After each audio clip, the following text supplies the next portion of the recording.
യേശുക്രിസ്തുവിൽ പ്രിയപ്പെട്ടവരെ, നിങ്ങൾക്കേവർക്കും വീണ്ടും ക്രിസ്തുയേശുവിൽ എൻ്റെ സ്നേഹബന്ധങ്ങളെ അറിയിക്കുന്നു. ഈ ദിവസങ്ങളിലായി സോഷ്യൽ മീഡിയയിലും വർത്തമാന പത്രങ്ങളിലും വളരെയധികം വൈറലായിക്കൊണ്ടിരിക്കുന്ന ഒരു പ്രവൃത്തിയാണ്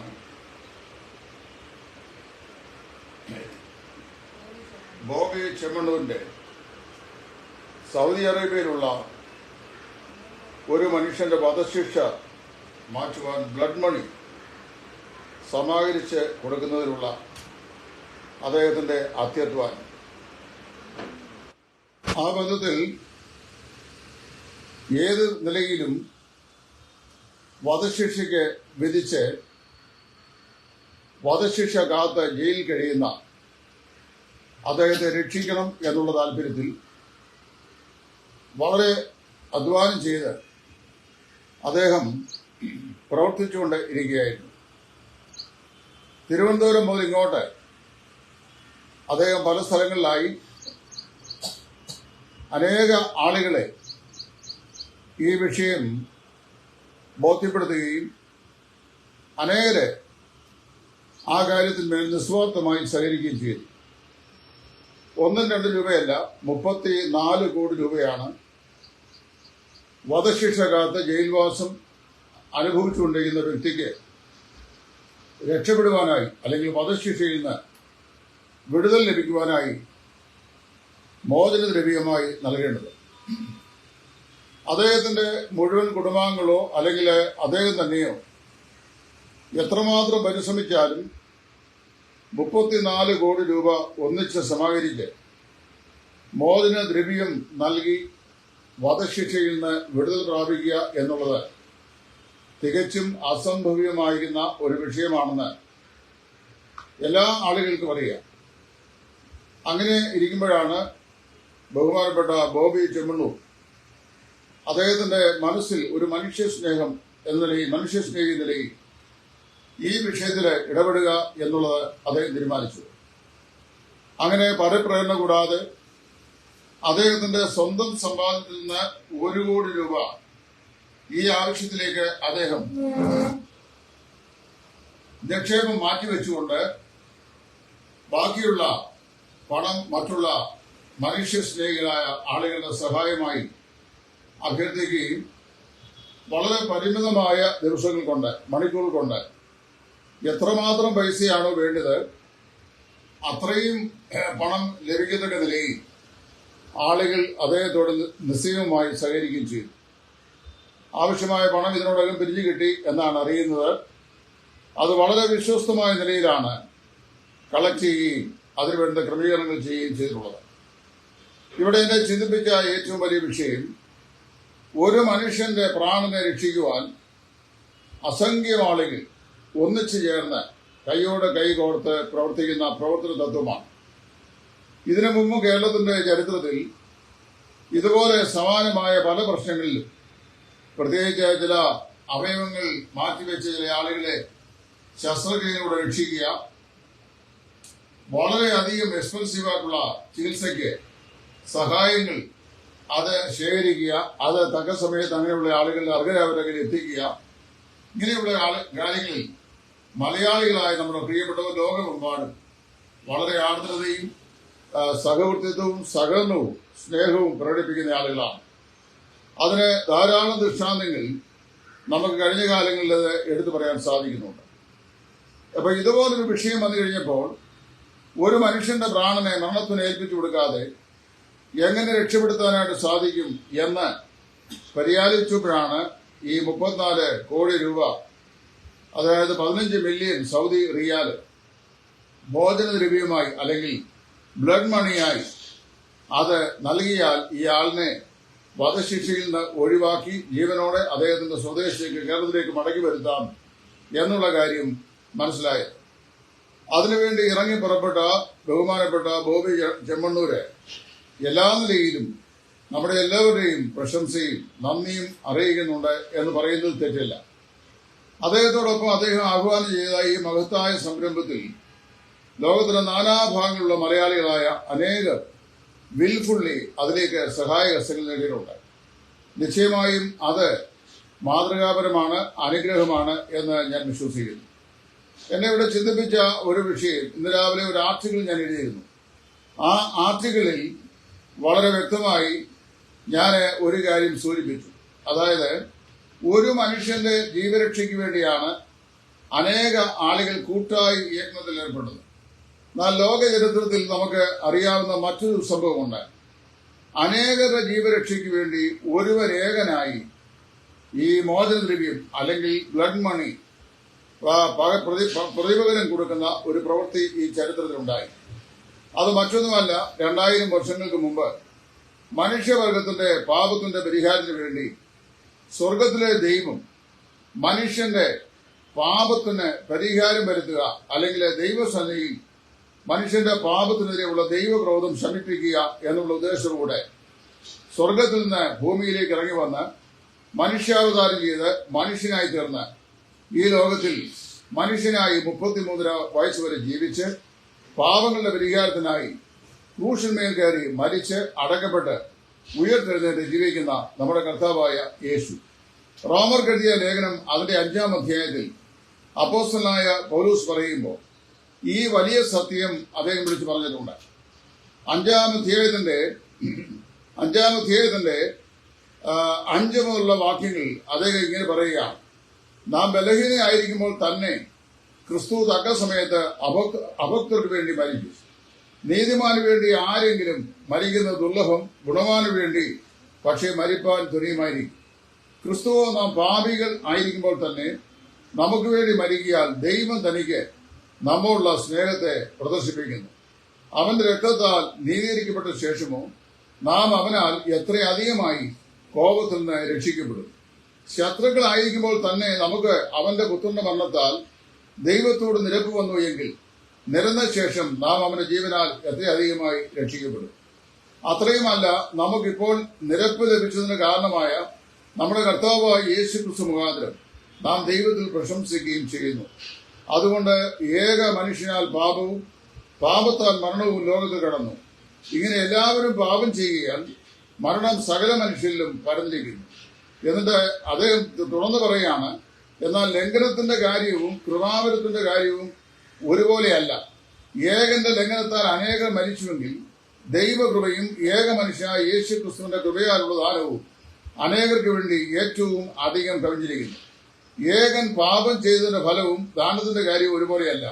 ഏകന്റെ പാപം ശിക്ഷാവിധി കൽപ്പിപ്പാൻ ഹേതുവായി തീർന്നു. കൃപാവരമോ അനേക ലംഘനങ്ങളെ മോചിക്കുന്ന നീതീകരണ വിധിക്ക് ഹേതുവായി തീർന്നു. ഏകന്റെ ലംഘനത്താൽ മരണം ആ ഏകൻ നിമിത്തം വാണുവെങ്കിൽ കൃപയുടെയും നീതിദാനത്തിന്റെയും സമൃദ്ധി ലഭിക്കുന്നവർ യേശു ക്രിസ്തു എന്ന ഏകൻ നിമിത്തം ഏറ്റവും അധികമായി ജീവനിൽ വാഴും. അങ്ങനെ ഏക ലംഘനത്താൽ സകല മനുഷ്യർക്കും ശിക്ഷാവിധി വന്നപോലെ ഏക നീതിയാൽ സകല മനുഷ്യർക്കും ജീവകാരണമായ നീതീകരണവും വന്നു. നീണ്ട ഈ വേദഭാഗത്ത് പോസ്റ്റൻ പറയുന്നത് എല്ലാവരുടെയും പാപങ്ങൾക്ക് വേണ്ടി ഒരുവൻ യാഗമായി തീർന്ന കാര്യമാണ്. ഇവിടെ നമ്മൾ ചിന്തിച്ചല്ലോ, ഒരുവന്റെ രക്ഷയ്ക്ക് വേണ്ടി അനേകർ തങ്ങളുടെ ഹൃദയം തുറന്ന് സംഭാവന ചെയ്യുന്നു. ഏത് നിലയിലും അദ്ദേഹത്തെ മരണവൃത്തത്തിൽ നിന്ന് വിടുവിക്കണം എന്ന് ആഗ്രഹിക്കുന്നു. എന്നാൽ ഇവിടെ നമ്മൾ വായിക്കുമ്പോൾ അതിന് നേരെ വിപരീതമായൊരു പ്രവൃത്തിയാണ് നമുക്കിവിടെ കാണാൻ കഴിയുന്നത്. അതായത്, ലോകത്തുള്ള സകല മനുഷ്യവർഗവും ദൈവസന്നിധിയിൽ പാപികളാണ്. അങ്ങനെ പാപികളായി തീർന്നതുകൊണ്ട് ദൈവം മുമ്പാകെ ഇവർ വാസ്തവത്തിൽ നാം വായിക്കുന്നത് ഒരിക്കലും നീതീകരിക്കപ്പെടാൻ കഴിയാതെ, ഒരിക്കലും ദൈവസന്നിധിയിൽ തനിക്ക് കുറ്റമില്ലാത്തവനാണെന്ന് സ്ഥാപിക്കാൻ കഴിയാതെ മനുഷ്യൻ പാപത്തിൽ നിബന്ധിച്ചിരിക്കുകയാണ്. ദൈവത്തെ കോപിപ്പിച്ചിരിക്കുകയാണ്. ദൈവക്രോധം ജ്വലിച്ചു നിൽക്കുന്നതുകൊണ്ട് ദൈവസിംഹാസനം മുമ്പാകെ ധൈര്യശാലിയായി മനുഷ്യനെ അടുക്കുവാൻ സാധിക്കുകയില്ല. അങ്ങനെയുള്ളൊരു ജീവിത സാഹചര്യത്തിൽ നാം വായിക്കുന്നു, ഒരു നിലയിലും മനുഷ്യനെ ദൈവക്രോധം ശമിപ്പിക്കുവാനോ പിശാചിന്റെ അടിമത്തത്തിലായിപ്പോയ മനുഷ്യനെ, അല്ലെങ്കിൽ മരണത്തിന് വിധേയപ്പെട്ടു പോയ മനുഷ്യനെ രക്ഷിക്കുവാനോ സാധിക്കുമായിരുന്നില്ല. മനുഷ്യനെ കൊണ്ട് ആ കാര്യം സാധിക്കുകയില്ല. അതിന്റെ കാരണം, ഒരു മനുഷ്യന്റെ പ്രാണൻ എന്ന് പറയുന്നത് സർവ്വലോകത്തെക്കാളും വിലയേറിയതാണ്. വിലയേറിയ ഒന്നിനെ, അതിനേക്കാൾ വിലയേറിയ ഒന്നിനെ കൊണ്ട് മാത്രമേ വീണ്ടെടുക്കുവാനായിട്ട് സാധിക്കൂ. നമുക്കറിയാമല്ലോ, ഇവിടെ നമ്മൾ വായിച്ച വൃത്താന്തപ്രകാരം സൗദിയിലെ ജയിലിൽ അകപ്പെട്ടു പോയിരിക്കുന്ന കുറ്റാരോപിതനായി കോടതി കണ്ടെത്തിയ കുറ്റക്കാരനായി കോടതി കണ്ടെത്തിയ, ശരീഅത്ത് നിയമപ്രകാരം വധശിക്ഷയ്ക്ക് വിധിക്കപ്പെട്ട ഈ മനുഷ്യനെ അവിടെ ശരീഅത്ത് നിയമപ്രകാരം ആ വധശിക്ഷയിൽ വിടുവിക്കണമെങ്കിൽ അദ്ദേഹത്തെക്കാൾ വലിയവനായ ഒരു വ്യക്തിയെ കൊണ്ട്, അദ്ദേഹത്തെക്കാൾ സമ്പന്നനായ ഒരു വ്യക്തിയെ കൊണ്ട് മാത്രമേ അത് സാധിക്കുകയുള്ളൂ. അത് തന്നെയാണ് മനുഷ്യന്റെ അവസ്ഥയും. ഇപ്പൊ മനുഷ്യൻ പാപം ചെയ്ത് അടിമപ്പെട്ടു പോയത് പിശാചിനാണ്. അത് നിമിത്തം ദൈവത്തിന്റെ ക്രോധം മനുഷ്യന്റെ മേലുണ്ട് എന്നാ വായിക്കും. ദൈവക്രോധം മനുഷ്യന്റെ മേലുണ്ട്. അങ്ങനെ പാപം ചെയ്ത് പാപത്തിന് അടിമപ്പെട്ട് ദൈവക്രോധപ്രകാരം പിശാചിന്റെ അടിമത്തത്തിലും മരണത്തിന്റെ കീഴിലും അടയ്ക്കപ്പെട്ടു പോയ മനുഷ്യൻ, അവനെ ആ മരണത്തിൽ നിന്ന് രക്ഷിക്കുവാനായിട്ട് ലോകത്തിലെ ഒരു മനുഷ്യനും സാധിക്കുകയില്ല. കാരണം ഒരു മനുഷ്യന്റെ ആത്മാവിന്റെ വില സർവ്വലോകത്തെക്കാൾ വലുതാണ്. അങ്ങനെയാണെങ്കിൽ സർവ്വലോകത്തിനുമുള്ള സകല മനുഷ്യരുടെയും ആത്മാക്കളുടെ വില കൊടുത്തു തീർക്കുവാൻ ഒരിക്കലും നമുക്ക് സാധിക്കുകയില്ല. അങ്ങനെ മനുഷ്യനെ കൊണ്ട് ആ കാര്യം സാധിക്കുകയില്ല എന്ന് വന്നപ്പോൾ സ്വർഗത്തിലെ ദൈവം തന്നെ തന്റെ മഹാസ്നേഹനിമിത്തം, അതായത് പാപിയായ മനുഷ്യനുള്ള അവാച്യമായ സ്നേഹനിമിത്തം മനുഷ്യവേഷം പൂണ്ട് മനുഷ്യനായി ഈ ലോകത്തിലേക്ക് വരുവാൻ ഇടയായി തീർന്നു. അങ്ങനെ കർത്താവായ യേശു മനുഷ്യനായി ഈ ഭൂമിയിലേക്ക് അവതരിച്ച രംഗമാണ് എബ്രായ ലേഖനം 2-ാം അധ്യായത്തിന്റെ 14-ാം വാക്യത്തിൽ നാം വായിക്കുന്നത്. അവിടെ അപ്പോസ്തലനായ പൗലോസ് ഇപ്രകാരം പറഞ്ഞിട്ടുണ്ട്: മക്കൾ ജഡരക്തങ്ങളോട് കൂടിയവരാകൊണ്ട് അവനും അവരെ പോലെ ജഡരക്തങ്ങളോട് കൂടിയവനായി മരണത്തിന്റെ അധിപതിയായിരുന്ന പിശാചിനെ ക്രൂശിൽ തറച്ച് ജീവപര്യന്തം മരണഭീതിയിൽ അടിമകളായിരുന്നവരെ വിടുവിച്ചു. അപ്പൊ നാം എല്ലാവരും പാപ സ്വഭാവമുള്ളവരും പാപപ്രകൃതിയുള്ളവരും പാപത്തിന്റെ ശിക്ഷാവിധിയിൽ കീഴിൽ അടയ്ക്കപ്പെട്ടവരുമാകൊണ്ട് നമുക്കൊരിക്കലും രക്ഷപ്പെടുവാനായിട്ട് സാധിക്കുമായിരുന്നില്ല. ഇങ്ങനെയുള്ളൊരു ജീവിത സാഹചര്യത്തിൽ കർത്താവിന്റെ സന്നിധിയിലേക്ക് മടങ്ങി വരുവാനും ദൈവസന്നിധിയിലേക്ക് യഥാസ്ഥാനപ്പെടുവാനും പാപത്തിന്റെ ശിക്ഷ നീക്കപ്പെടുവാനും നമ്മുടെ യാതൊരുവിധമായ അധ്വാനങ്ങൾ കൊണ്ടും സാധിക്കുമായിരുന്നില്ല. അപ്പൊ ദൈവസന്നിധിയിൽ മോചനദ്രവ്യം അല്ലെങ്കിൽ റാൻസം പ്രൈസ്, മറുവില, മനുഷ്യന്റെ പാപത്തിന് മറുവില കൊടുത്താൽ മാത്രമേ രക്ഷപ്പെടുവാനായിട്ട് സാധിക്കുകയുള്ളൂ. ഇവിടെ പല ആളുകളെയും മറുവിലയെ സംബന്ധിച്ച് റാൻസം പ്രൈസിനെ കുറിച്ച് സംസാരിക്കുമ്പോൾ തെറ്റിദ്ധരിക്കപ്പെടാറുണ്ട്. അല്ലെങ്കിൽ എന്താണ് ഈ മറുവില എന്ന് ഓർത്ത് തെറ്റിദ്ധരിക്കപ്പെടുകയും ആ മറുവില എന്ന് ഓർത്ത് വശാകുകയും ചെയ്യാറുണ്ട്. ചില ആൾ പറയുന്നത് ദൈവം ക്രിസ്തു പിശാചിന് മറുവില കൊടുത്തു. കാര്യം പിശാചിന്റെ അടിമത്തത്തിന് കീഴിലായിരുന്നല്ലോ മനുഷ്യനായി പോയത്. അപ്പൊ അതുകൊണ്ട് പിശാചിന് മറുവില കൊടുത്താണോ പിശാചിന്റെ ആധിപത്യത്തിൽ നിന്ന് മനുഷ്യനെ വിടുവിച്ചത് എന്ന് ചോദിക്കാറുണ്ട്. അങ്ങനെയല്ല. മനുഷ്യൻ പാപം ചെയ്ത് പിശാചിന്റെ അടിമത്തത്തിലായി കഴിഞ്ഞപ്പോൾ അവൻ മരണത്തിന്റെ അടിമത്തത്തിലായി കഴിഞ്ഞു. മരണത്തിന്റെ അടിമത്തത്തിലായി പോയ മനുഷ്യനെ അത് നിമിത്തം ദൈവത്തിന്റെ ക്രോധം മനുഷ്യന് മേലുണ്ടായി. മനുഷ്യന്റെ മേലുള്ള ദൈവത്തിന്റെ ക്രോധത്തിന്റെ കാരണം മനുഷ്യൻ പാപത്തിൽ വീണ് പോയതാണ്. അങ്ങനെയാണെങ്കിൽ ദൈവക്രോധം ശമിപ്പിക്കപ്പെടണം. ദൈവക്രോധം ശമിപ്പിക്കപ്പെട്ടാൽ മാത്രമേ പാപത്തിന്റെ അടിമത്തിൽ നിന്ന് മനുഷ്യനെ വിടുവിക്കപ്പെടാനായിട്ട് സാധിക്കുകയുള്ളൂ. ദൈവക്രോധം ശമിക്കണമെങ്കിൽ എന്ത് ചെയ്യണം? രക്തം ചൊരിഞ്ഞിട്ടല്ലാതെ വിമോചനമില്ല. അതാ എബ്രായ ലേഖനം പറയുന്നത്, ന്യായപ്രമാണപ്രകാരം ഏകദേശം സകലവും രക്തത്താൽ ശുദ്ധീകരിക്കപ്പെടുന്നു. ആകയാൽ കർത്താവായ യേശു ഒരിക്കൽ എന്നേക്കുമായി അർപ്പിച്ച യാഗത്തിലൂടെ പാപങ്ങൾക്ക് വേണ്ടി പാപത്തിന് എന്നേക്കുമുള്ള വീണ്ടെടുപ്പ് സാധിപ്പിച്ചിരിക്കുന്നു. അപ്പൊ യേശു ക്രിസ്തുവിന്റെ രക്തം കർത്താവായ യേശു കാൽവരിയിൽ ചൊരിഞ്ഞപ്പോൾ ലോകത്തിലുള്ള സകല മനുഷ്യവർഗത്തിന്റെയും പാപത്തിന്റെ ഭയാനകമായ ശിക്ഷാവിധി തന്റെ പുത്രന്റെ മേൽ ആക്കി തീർക്കുകയാണ് ദൈവം ചെയ്തത്. അങ്ങനെയാണ് യെശയ്യാ പ്രവാചകന്റെ പുസ്തകം 53-ാം അധ്യായത്തിൽ വായിക്കുന്നത്. അതായത് യെശയ്യാ പ്രവചനം 53-ാം അധ്യായത്തിൽ വളരെ വ്യക്തമായി പറഞ്ഞിരിക്കുന്നത് ഇങ്ങനെയാണ്. അവിടെ വളരെ വ്യക്തമായി ഞാൻ പറയാം. ദൈവത്തിന്റെ വചനം പറയുന്നു, യഹോവയായ ദൈവം നമ്മുടെ എല്ലാവരുടെയും അകൃത്യം അവന്റെ മേൽ ചുമത്തി. അതായത് നമ്മുടെ പാപത്തിന്റെ സകല ശിക്ഷയും യഹോവയായ ദൈവം അവന്റെ മേൽ ചുമത്തി. അവന്റെ അടിപ്പിണറുകളാൽ നമുക്ക് സൗഖ്യം വന്നിരിക്കുന്നു. ആദാം മുതൽ ഇനിയും ഭൂമിയിൽ ഏറ്റവും ഒടുവിൽ ജനിക്കുവാനുള്ള മനുഷ്യന്റെ വരെ പാപത്തിന്റെ ശിക്ഷയായിരുന്ന മരണം. ആ മരണത്തെക്കുറിച്ച് ഇന്ന് പകൽക്കാലം ഞാൻ ആർട്ടിക്കിൾ എഴുതിയപ്പോൾ 1-2 ആൾക്കാർ ചോദിച്ചു, പാപത്തിന്റെ ശിക്ഷ നരകമാണോ? എവിടെ പറയുന്നു? വേദപുസ്തകം പറയുന്നു, വെളിപ്പാട് പുസ്തകം 20-14, എന്നാൽ മരണത്തെയും പാതാളത്തെയും തീപ്പൊയ്യിൽ തള്ളിയിട്ടു. റോമാലേഖനം 6:23, പാപത്തിന്റെ ശമ്പളം മരണമത്രേ. അവിടെ ഈ രണ്ടാം മരണം എന്ന് പറയുന്നത് മനുഷ്യന്റെ ആത്മാക്കളെ നിത്യമായ നരകാഗ്നിയിലേക്ക് വലിയവനായ ദൈവം ശിക്ഷ വിധിച്ച് തള്ളുന്ന അനുഭവത്തെയാണ്. അതിനെ വേർപാ മരണം എന്ന വാക്കുകൊണ്ട് തന്നെ അർത്ഥമാക്കുന്നത് വേർപാടെന്നാണ്.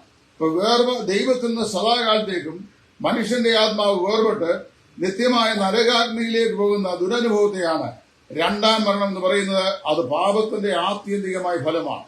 ലോകത്തുള്ള എല്ലാ മനുഷ്യനും രണ്ടാം മരണത്തിന് വിധേയപ്പെട്ടവനായതുകൊണ്ട് രണ്ടാം മരണം സഹിച്ചുകൊണ്ട് നരകത്തിലേക്ക് പോകണം. അങ്ങനെ നരകത്തിലേക്ക് പോകുമ്പോൾ വളരെ വ്യക്തതയോടെ ദൈവം പറയുന്നു, മനുഷ്യന് രക്ഷപ്പെടുവാൻ ഒരു മാർഗവുമില്ല.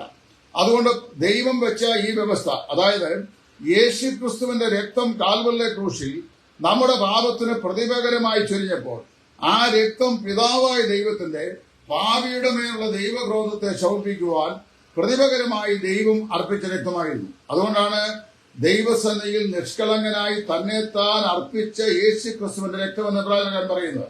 ആട്ടുകൊറ്റന്മാരുടെയും കാളകളുടെയും രക്തവും മലിനപ്പെട്ടവരുടെ മേൽ തളിക്കുന്ന പശുഭസ്മവും ജഡിക ശുദ്ധി വരുത്തിപ്പോന്നു. എന്നാൽ നിഷ്കളങ്കനായിരുന്ന് നിർമ്മലനായിരുന്ന് നമ്മുടെ എല്ലാവരുടെയും പാപങ്ങൾക്ക് വേണ്ടി ഏൽപ്പിച്ചു കൊടുത്ത കർത്താവായ യേശുക്രിസ്തുവിന്റെ രക്തം പാരപ്രസീതാൻ പറയുന്ന വാക്യം അതുപോലെ കൂട്ടുകയല്ല.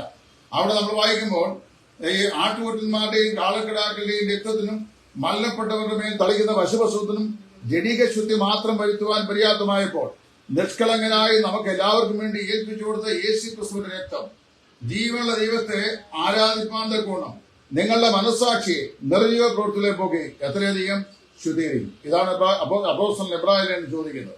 അപ്പൊ നമ്മുടെ പാപപരിഹാരത്തിന് വേണ്ടി കാൽവരിയിൽ യാഗമായി തീർന്ന നമ്മുടെ കർത്താവായ യേശു അവന്റെ ചങ്കിലെ ചോര നമുക്ക് വേണ്ടിയുള്ള മോചനദ്രവ്യമായി പിതാവായ ദൈവത്തിന്റെ സിംഹാസനത്തിന് മുമ്പിൽ സമർപ്പിച്ചു കഴിഞ്ഞപ്പോൾ പാപത്തിനെതിരെയുള്ള ദൈവത്തിന്റെ ശക്തമായ കനത്ത ന്യായവിധി കർത്താവായ യേശു തന്റെ ശരീരത്തിന്മേൽ സഹിച്ചു. അതുകൊണ്ടാണ് നമ്മുടെ സമാധാനത്തിനായുള്ള ശിക്ഷ അവന്റെ മേൽ ആയി, അവന്റെ അടിപ്പിണറുകളാൽ നമുക്ക് സൗഖ്യം വന്നിരിക്കുന്നു എന്നെഴുതിയിരിക്കുന്നത്. അങ്ങനെ നമ്മുടെ സമാധാനത്തിനായുള്ള ശിക്ഷ, പാപത്തിന്റെ ശിക്ഷ പുത്രനായ യേശുക്രിസ്തുവിന് മേൽ ദൈവം ആക്കി തീർത്തപ്പോൾ നാം വായിക്കുന്നത് ആ പാപ കൺവെൻഷനുകളെ സ്വർഗത്തിലെ ദൈവം ചെയ്തു. കർത്താവായ യേശുക്രിസ്തുവിന്റെ യാഗത്തെ നമ്മുടെ പ്രതിപകര യാഗമായി സ്വർഗം അംഗീകരിച്ചുകൊണ്ട് നമ്മുടെ മേലുള്ള പാപത്തിന്റെ ഭയാനകമായിരുന്ന ദൈവക്രോധം എന്നേക്കുമായി നീക്കപ്പെട്ടു. അങ്ങനെ നീക്കപ്പെട്ട് കഴിഞ്ഞപ്പോൾ മനസ്സിലായല്ലോ. അപ്പൊ ഒരു വ്യക്തതയോടെ ദൈവത്തിന്റെ പരിശുദ്ധാത്മാവ് പറയുകയാണ്, പാപപരിഹാരം നമുക്ക് പ്രാപിച്ചു കഴിഞ്ഞപ്പോൾ സമാധാനത്തോടെ നമുക്ക് ദൈവസ്ഥനിലേക്ക് ചെല്ലാൻ കഴിയും. എഫേസ്യ ലേഖനം 2-ാം അധ്യായത്തിന്റെ 14-ാം വാക്യം വായിക്കുമ്പോൾ അവിടെ നമ്മൾ വായിക്കുന്നുണ്ട്, അവൻ നമ്മുടെ സമാധാനം, അവൻ ഇരുപക്ഷത്തെ ഒന്നാക്കി വേർപാണ്ട് നടിച്ചവരെ ഇടിച്ചു കളഞ്ഞുകൊണ്ട് സമാധാനം ഉണ്ടാക്കി. ക്രൂശിലെ 3 സാധ്യതകളാണ് അവിടെ പൗലോസ് അപ്പോസ്തലൻ പറയുന്നത്. What is the meaning of the cross of Jesus? കർത്താവായ യേശു ക്രിസ്തുവിന്റെ ക്രൂശിന്റെ അർത്ഥം എന്താണ്? ഒന്ന്, cross is the place where God has reconciled the mankind to God through Christ Jesus. കർത്താവായ യേശു ക്രിസ്തു മുഖാന്തരം മനുഷ്യവർഗത്തെ ദൈവം പിതാവായ ദൈവത്തോട് നിരപ്പിച്ച സ്ഥലമാണ് കാൽവരിയിലെ ക്രൂശ്. 2, cross is the place where God established his eternal peace with mankind. മനുഷ്യവർഗത്തോട് നിത്യമായ സമാധാനം ദൈവം കൽപ്പിച്ചാക്കിയ സ്ഥലമാണ് കാൽവരിയിലെ ഗോൽഗോഥ. 3-ാമതായി പറയുന്ന cross is the place where God demonstrated his love to the world. ലോകത്തോടുള്ള ദൈവത്തിന്റെ സ്നേഹത്തെ ദൈവം പ്രദർശിപ്പിച്ച സ്ഥലമാണ് കാൽവരിയിലെ ക്രൂശ്. അങ്ങനെ വന്നു കഴിഞ്ഞപ്പോൾ കർത്താവായ യേശു ക്രിസ്തുവിന്റെ നിയമരക്തം നമ്മുടെ പാപത്തിന്റെ പരിഹാരത്തിന് വേണ്ടി സ്വർഗത്തിലെ ദൈവം കാൽവരിയിലെ ക്രൂശിൽ ചൊരിയുകയും അങ്ങനെ ചൊരിഞ്ഞിട്ട് എന്ത് ചെയ്തു? നമ്മുടെ പാപത്തിന് പരിഹാരം ദൈവം ക്രൂശിന്മേൽ വരുത്തുകയും ചെയ്തു. അങ്ങനെ ക്രൂശിന്മേൽ വരുത്തിയിട്ട് ആ പാപയാഗമായി അർപ്പിക്കപ്പെട്ട നിയമരക്തത്തിൽ നമുക്ക് പാപങ്ങളുടെ മോചനം ദൈവം തന്നു. അങ്ങനെ അതിക്രമങ്ങളുടെ മോചനം എന്ന വീണ്ടെടുപ്പ് തന്റെ കർത്താവ് പുത്രനായ യേശു ക്രിസ്തുവിന്റെ നിയമരക്തത്താൽ നമുക്ക് വേണ്ടി കാൽവരിയിൽ ദൈവം ഒഴുകി. അങ്ങനെ നമുക്ക് തന്നിട്ട് അവിടുത്തെ രക്തത്താൽ ദൈവം നമ്മുടെ പാപങ്ങളെ ക്ഷമിച്ചു. അപ്പൊ നോക്കണം, ലോകത്തുള്ള എല്ലാ മനുഷ്യന്റെയും പാപങ്ങൾക്ക് വേണ്ടി ഒരുവൻ യാഗമായി തിരികെയാണ്. ഇവിടെ സംഭവിക്കുന്ന എന്താണ്? അനേകർ ഒരുവന്റെ ശരീരരക്ഷയ്ക്ക് വേണ്ടി അല്ലെങ്കിൽ ജീവരക്ഷയ്ക്ക് വേണ്ടി തങ്ങളുടെ വിൽഫുൾ കോൺട്രിബ്യൂഷൻ നൽകുന്നു. അത് മഹത്തരമായ ഒരു കർമ്മമാണ്. അതായത് ഈ നൂറ്റാണ്ടിലെ ഏറ്റവും വലിയ മനുഷ്യസ്നേഹി എന്ന് വേർവിളിക്കപ്പെടാവുന്ന പലരിൽ ഒരാളായി നമ്മുടെ ബോച്ചെ മാറ്റപ്പെട്ടിരിക്കുന്നു. ആളുകളൊക്കെ അദ്ദേഹത്തെ പ്രശംസിക്കുന്നുണ്ട്. കാര്യം മഹത്തരമായ ഒരു കാര്യമാണ് ചെയ്തത്. 34 കോടി രൂപ 2-4 ഒരാഴ്ച കൊണ്ട് ഉണ്ടാക്കാൻ പറഞ്ഞാൽ നിസ്സാരമായ ഒരു കാര്യമല്ല. അത് ഈ ചരിത്രമുള്ള കാലമൊക്കെയും എന്നും ഓർമ്മിക്കപ്പെടും.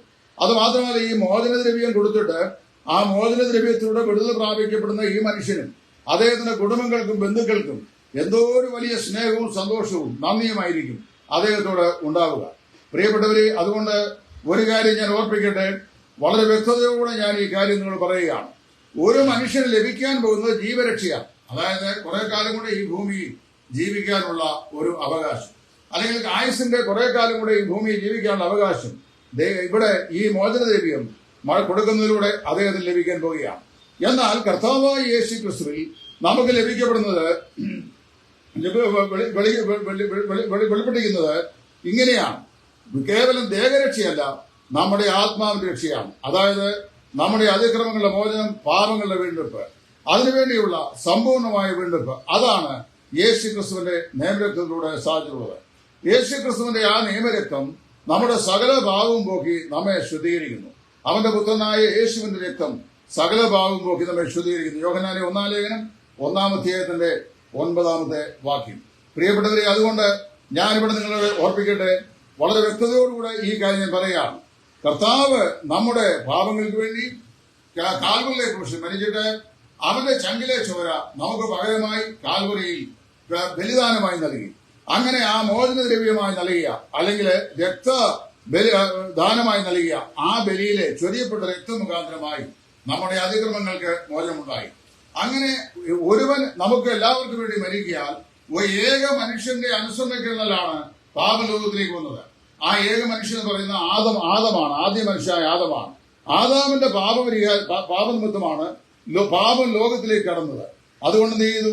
ഏക മനുഷ്യന്റെ പാപത്താൽ സകല മനുഷ്യർക്കും പാപപരിഹാരം എന്നപോലെ ഏക മനുഷ്യന്റെ അനുസരണത്താൽ സകല മനുഷ്യർക്കും പാപപരിഹാരം പെടുന്നു. ഏക മനുഷ്യന്റെ പാപത്താൽ അനുസരണ കഴിഞ്ഞാൽ പാപം ലോകത്തിലേക്ക് പ്രവേശിച്ചു. ഏക മനുഷ്യന്റെ അനുസരണത്താൽ പാപമോചനവും എല്ലാവർക്കും സാധ്യതമായി. അപ്പോൾ ഈ കർത്താവായ യേശുവിനെ രക്ഷിതാവും കർത്താവുമായി സ്വീകരിക്കുന്ന ആ ദൈവമക്കളെ സംബന്ധിച്ചിടത്തോളം അവർക്ക് ലഭിക്കാൻ പോകുന്ന ഏറ്റവും വലിയ ഭാഗ്യം എന്ന് പറയുന്നത് അവരുടെ പാപങ്ങൾ ക്ഷമിക്കപ്പെടുന്നു, പാപങ്ങൾ മോചിക്കപ്പെടുന്നു, അവരെ പാപത്തിന്റെ ശിക്ഷാമതിയായ നിത്യനാശത്തിൽ നിന്ന് വിടുവിക്കപ്പെടുന്നു, അവരുടെ പേര് ജീവോത്സവം എഴുതപ്പെടുന്നു, അവർക്ക് ശരീരരക്ഷ മാത്രമല്ല എന്നേക്കുമുള്ള ആത്മരക്ഷയും ലഭിക്കുന്നു. ഇതാണ് യേശു ക്രിസ്തുവിടെ സാധിക്കുന്നത്. അപ്പോൾ വാസ്തവത്തില് ഇവിടെ ലഭിക്കപ്പെടുന്ന ദേഹരക്ഷയും കർത്താവായ യേശു ക്രിസ്തു ലഭിക്കുന്ന ആത്മരക്ഷയും രണ്ടാണ്. ദേഹരക്ഷ ലഭിക്കുന്നവർക്ക് കുറെ കൂടെ ഈ ഭൂമിയിൽ ജീവിക്കാനുള്ള ആയുസിന് ദൈർഘ്യം കൂടി കിട്ടുന്നു. അതിനുശേഷം അവർ മരിച്ചു മാറ്റപ്പെടും. എന്നാൽ കർത്താവായ യേശു ക്രിസ്തു കാൽവറിയെ കുറിച്ച് നമുക്കായി ചൊരിഞ്ഞ ചുടുനിണം മുഖാന്തരമായി നമ്മുടെ ആത്മാക്കൾക്ക് സമ്പൂർണമായ രക്ഷ ദൈവം സാധിപ്പിക്കുന്നു. അതുകൊണ്ട് ആ കർത്താവായ യേശു ക്രിസ്തുവിൽ വിശ്വസിക്കുന്ന ഏവർക്കും രക്ഷയും പാപമോചനവും ഉണ്ട്. അതാണ് വെളിപ്പാട് പുസ്തകം 20 നമ്മൾ വായിക്കുന്നത്. പുസ്തകങ്ങൾ തുറന്നു, ജീവപുസ്തകം എന്ന് പറയുന്ന മറ്റൊരു പുസ്തകം തുറന്നു. പുസ്തകങ്ങൾ എഴുതപ്പെട്ടിരിക്കുന്ന പ്രവൃത്തിക്കകത്ത് ന്യായതയുണ്ടായി. എന്നാൽ ജീവപുസ്തകത്തിൽ പേരെഴുതി കാണാത്ത ഏവനെയും തീപ്പൊയ്കയിൽ തള്ളിയിടും. ആ തീപ്പൊയ്ക രണ്ടാമത്തെ മരണം എന്ന് തിരുവെഴുത്തിൽ വായിക്കുന്നു. പ്രിയപ്പെട്ടവരെ, ഞാൻ എന്റെ വാക്കുകൾ ദീർഘിപ്പിക്കുന്നില്ല. കർത്താവായ യേശു ക്രിസ്തു എന്ന ഏകൻ ലോകത്തിലെ സകല മാനവജാതിക്ക് വേണ്ടി, ഇവിടെ മതമോ വിഭാഗീയതയോ ജാതിയോ ഒന്നും വിഷയമല്ല, ലോകത്തിലെ എല്ലാ മനുഷ്യന്റെയും പാപത്തിന്റെ യാഗമായി, പാപത്തിന് പ്രതിപകരമായ യാഗമായി കാൽവറിലെ ക്രൂശിൽ അർപ്പിക്കപ്പെട്ടു. പത്രോസിന്റെ 1-ാം ലേഖനം അതിന്റെ 2-ാം അധ്യായത്തിന്റെ 9 മുതലുള്ള വാക്യങ്ങൾ നമുക്ക് 1-ാം അധ്യായത്തിന്റെ 18-ാം വാക്യങ്ങൾ വായിക്കുമ്പോൾ, പൊന്നെ വെള്ളി മുതലായ അഴിഞ്ഞു പോകുന്ന വസ്തുക്കളെ കൊണ്ടല്ല, ക്രിസ്തു എന്ന നിർദോഷവും നിഷ്കളങ്കവുമായ കുഞ്ഞാടിന്റെ വിലയേറിയ രക്തം കൊണ്ടത്രേ നിങ്ങളെ വീണ്ടെടുത്തത് എന്ന് തിരുവെഴുത്തിൽ വായിക്കുന്നു. അതുകൊണ്ട് ദൈവസന്നിധിയിൽ നമുക്ക് നമ്മെ തന്നെ സമർപ്പിച്ച് ഏൽപ്പിക്കാം. കർത്താവിന്റെ സന്നിധിയിൽ നമ്മെ തന്നെ വിധേയപ്പെടുത്താം. ദൈവത്തിന് നന്ദി പറയാം. ഈ ചെറിയ മെസ്സേജിൽ കൂടെ ഞാൻ പറയാൻ ആഗ്രഹിക്കുന്നത്, ഒരു മനുഷ്യൻ, അതായത് യേശു ക്രിസ്തുവിന്റെ ക്രൂശിന്മേലുള്ള അനുസരണ യാഗത്താൽ സകല മാനവജാതിയുടെയും പാപത്തിന്റെ പരിഹാരം എന്നേക്കുമായി സാധിപ്പിച്ചിരിക്കുന്നു. അതുകൊണ്ട് അത് നമുക്ക് അവകാശമായി, അനുഭവമായി തരണമെങ്കിൽ എന്ത് ചെയ്യണം? കർത്താവായ യേശുവിനെ നമ്മുടെ ജീവിതത്തിന്റെ രക്ഷിതാവും കർത്താവുമായി നമ്മൾ ഹൃദയത്തിൽ സ്വീകരിക്കണം. അവനെ കൈക്കൊണ്ട് അവന്റെ നാമത്തിൽ വിശ്വസിക്കുന്ന ഏവർക്കും ദൈവമക്കളായി തീരുവാൻ അവൻ അധികാരം കൊടുത്തു എന്ന തിരുവെഴുത്തിൽ നമ്മൾ വായിക്കുന്നുണ്ട്. ഈ യേശു ക്രിസ്തുവിനെ രക്ഷിതാവും കർത്താവുമായി കൈക്കൊണ്ട് പാപങ്ങളുടെ മോചനം പ്രാപിക്കുവാൻ, നമ്മുടെ നിത്യശിക്ഷാവധി നീക്കുവാൻ നമുക്ക് വേണ്ടി പാപയാഗമായി തീർന്ന് രക്തം ചൊരിഞ്ഞ യേശു ക്രിസ്തുവിടെ ആത്മരക്ഷ പ്രാപിക്കുവാൻ എല്ലാ ബഹുമാന്യ ശ്രോതാക്കൾക്കും സ്വർഗത്തിൽ നിന്ന് കർത്താവ് ഇടയാക്കട്ടെ എന്ന് ആത്മാർത്ഥമായി പ്രാർത്ഥിച്ചുകൊണ്ട് നിങ്ങളുടെ സഹോദരൻ സുവിശേഷകൻ ടൈറ്റസ് ഫ്രം ഇടയാറുമുള്ള